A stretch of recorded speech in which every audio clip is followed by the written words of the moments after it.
Hello, everybody. It's Joe and Kara again with Paragon, and we are on episode three of this grouping of videos we hope that you find helpful because you are a mobile business. You're a mobile grooming business. So whether you have one van or you have one fleet of vans, or maybe several vans on the road, and several operators, maybe you're a franchise system that's looking at this. Our goal is to help you navigate this growing people resources challenge that you have in mobile grooming, right? You've got the resources to buy mobile vans, you've got clients begging to do business with you. Mhm.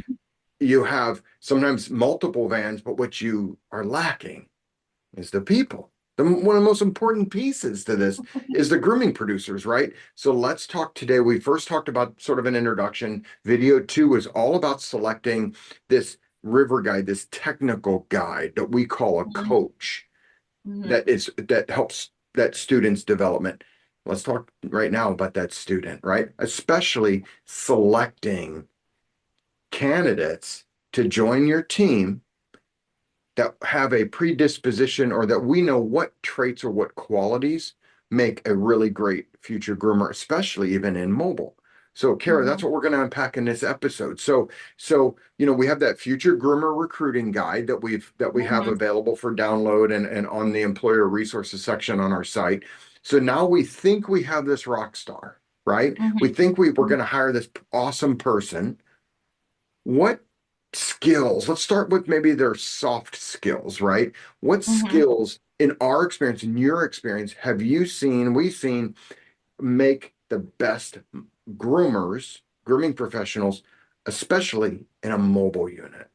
hmm That's a really important question, Joe. I'm excited about this one. We may have some audience members here who haven't watched the first couple of videos in this series. But if you haven't watched them, I come from a mobile grooming background, and there are some soft skills that you really need your team to have coming into a mobile environment that's very unique from a traditional brick and mortar salon.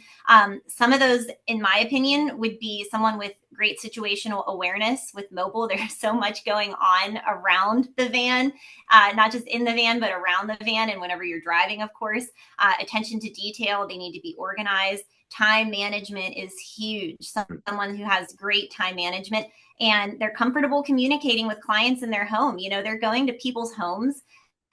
Whenever you walk into someone's home, that's a different environment, and someone who's comfortable and personable is able to connect with the clients on that level, and a positive attitude.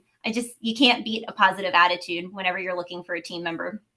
And it's in all of those, I agree 1000%. But a lot of times the challenge we have is when we're interviewing these people, we only Mhm. have minutes. We don't have hours or days or whatever to really get to know somebody. So a pro tip that I've picked up in my experience along the way is asking questions based on situations, right?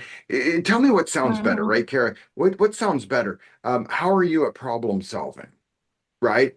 That would be a question we'd ask. Or are you a Yeah. team player? Or, Yeah. those types of things. What if we spin those questions ever so slightly and we say something like, tell me about a situation when you had to learn something new. How did Mhm. you feel about it? What did you do? And what was the Yep. outcome? Yeah.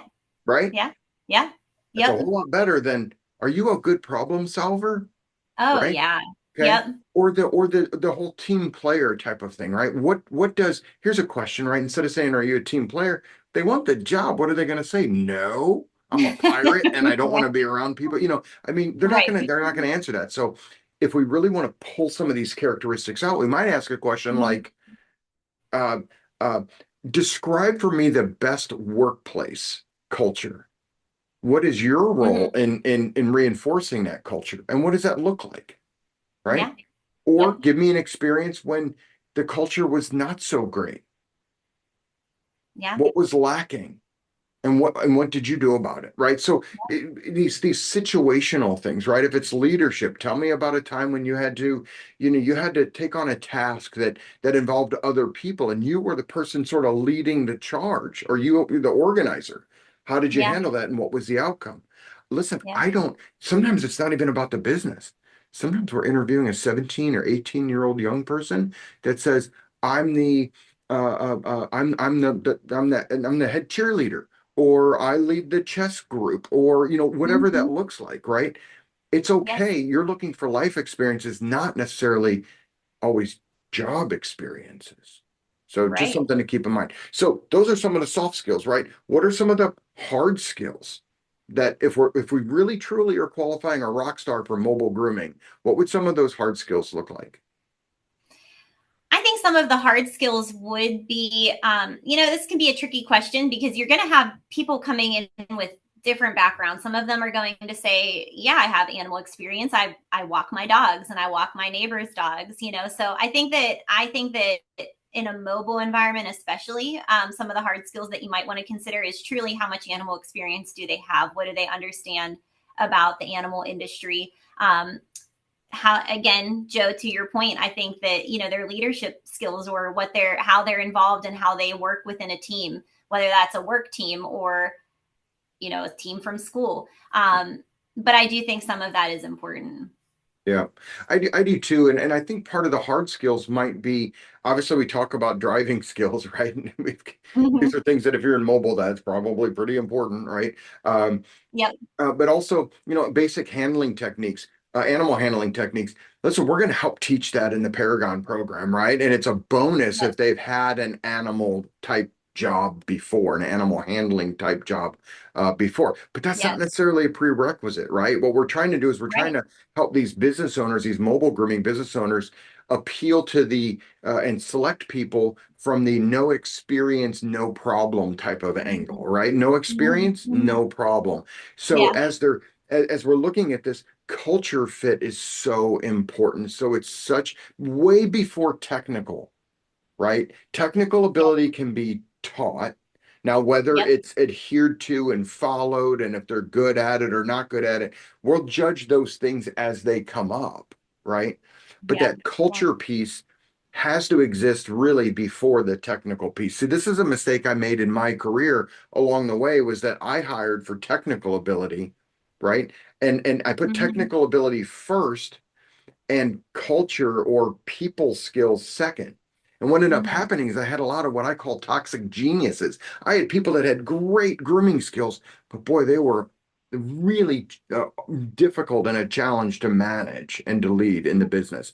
And that equation in that order Yeah. doesn't end well.